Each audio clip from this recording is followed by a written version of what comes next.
एक व्यवस्था करनी पड़ेगी, कहाँ से करेंगे। लेकिन भाव ऐसे थे कि मना करते करते भी मानना पड़ा। भावेन लभते देवता, भावेन देव दर्शन, भाव से देवता लभ्य हो जाते हैं, मिल जाते हैं, उनका दर्शन हो जाता है। तो भाव ऐसी चीज है जिससे हम किसी भी चीज को मनवा सकते हैं। तो उस गुरुवान की बात को हम लोगों को माननी पड़ेगी। जब हम लोग वहां पहुंचे थे, ये बच्चे थोड़े छोटे ही थे, जब पहुंचे उसकी झोपड़ी थी, छोटी सी झोपड़ी नुमा घर था। उस घर में भी जगह जगह से वो टूटा हुआ था, लेकिन उस झोपड़ी को उसने अपने पेटी में जो साड़ी थी, उस साड़ी को निकालकर साड़ी से ही दीवारों को ढक दिया था। और इसलिए ढक दिया था कि उसको लगा कि कहीं दीवार जो टूटी हुई है जगह जगह से दिखाई न दे जाए, तो ढक देते हैं, सुंदर कर देते हैं। हम लोग जब वहां पहुंचे तो हम लोग देख रहे हैं कि चारों तरफ साड़ी से सजावट की हुई है। तो हम लोगों को लगा कि साड़ी की सजावट तो पहली बार देखी है।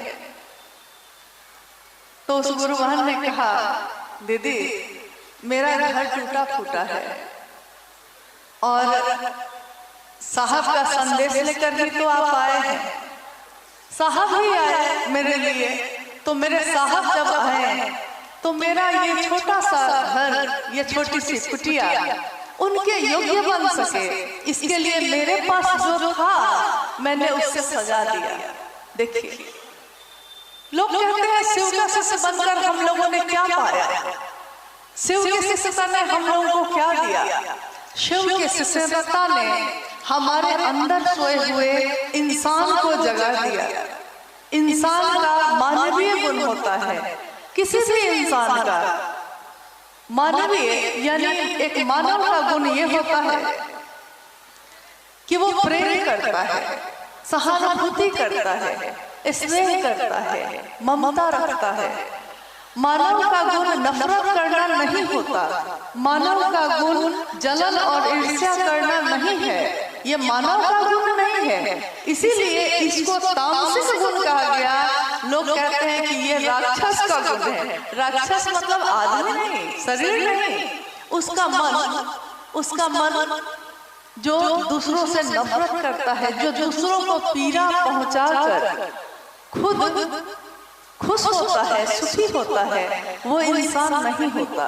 इंसान वो होता है जो अपने पास का देकर भी अगर किसी को खुश कर सका, हंसा सका, तो वही उसके इंसान के होने का प्रमाण होता है। और शिव के शिष्यता ने हम सबों के अंदर सोए हुए उस इंसान को जगा दिया।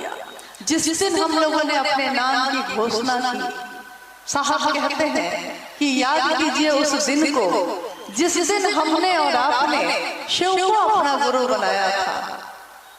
कितना सुंदर मन था हमारा, कितने अच्छे मन से माना था हम लोगों ने। किसी ने कहा था कि शिव को कहने अपना गुरु बनाते हैं, दुख है, कष्ट है, कोई रास्ता नहीं दिख रहा है, महादेव को गुरु बना लीजिए ना। किसी ने कहा, कोई माध्यम बन के आया था, बात लेकिन साहब भैरवानंद जी की ही लेकर आया था। और मेरे मन ने, आपके मन ने इस बात को स्वीकार किया। हमारे मन में कहा, एक विचार आया, एक विचार उतर गया कि शिव मेरे गुरु हैं। सामने वाले ने कहा कि शिव को गुरु बनाकर 3 सूत्र करिएगा। 3 सूत्र करते हैं हम, बोलते भी हैं।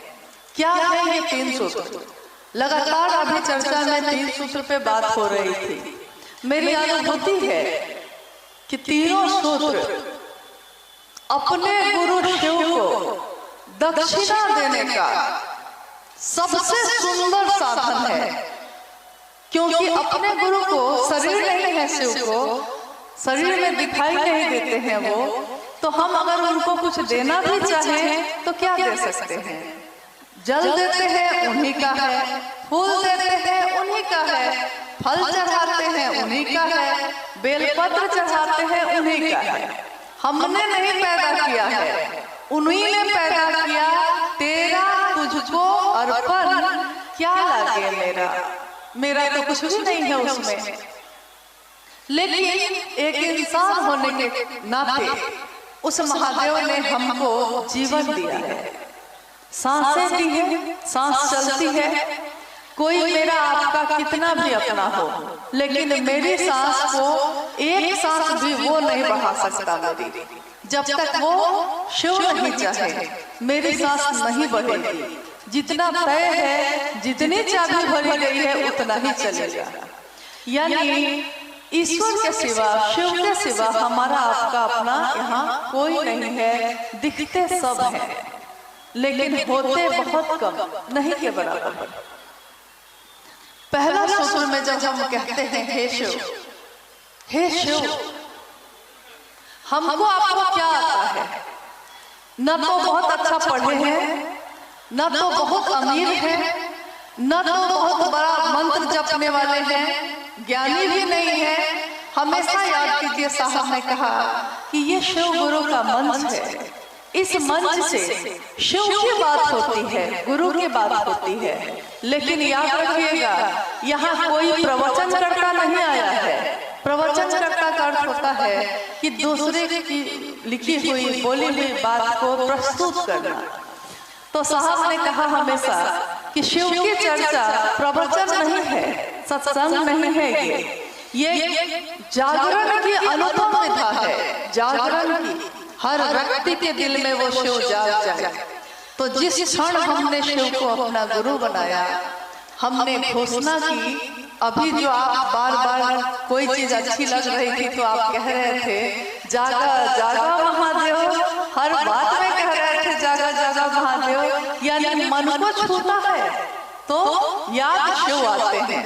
बोल कोई रहा है लेकिन याद शिव की आई है तो मुंह से शब्द निकल जाते हैं जागा जागा महादेव। लेकिन जिस दिन हमने आपने घोषणा की थी, उस दिन हम लोगों ने चाहे जिस कारण से की थी, सोचा यही था कि शिव मेरे गुरु होंगे। और हम लोग कौन लोग हैं? समाज में रहने वाले, अमीर, गरीब, सामान्य, अति सामान्य। अति सामान्य का अर्थ ये है, इतना अति सामान्य कि अगर बारिश के समय में इस क्षेत्र में बाढ़ आ जाती है तो हम लोगों को नाव पे चलना पड़ता है, अपने घर को छोड़कर मचान पे रहना पड़ता है। घर भी नहीं बना पाते हैं तो बांध पे जाके रहना पड़ता है। न्यूनतम व्यवस्था में रह के भी, ये साहब श्री हरिंद्रानंद जी की वाणी है, न्यूनतम व्यवस्था में रहकर भी शिव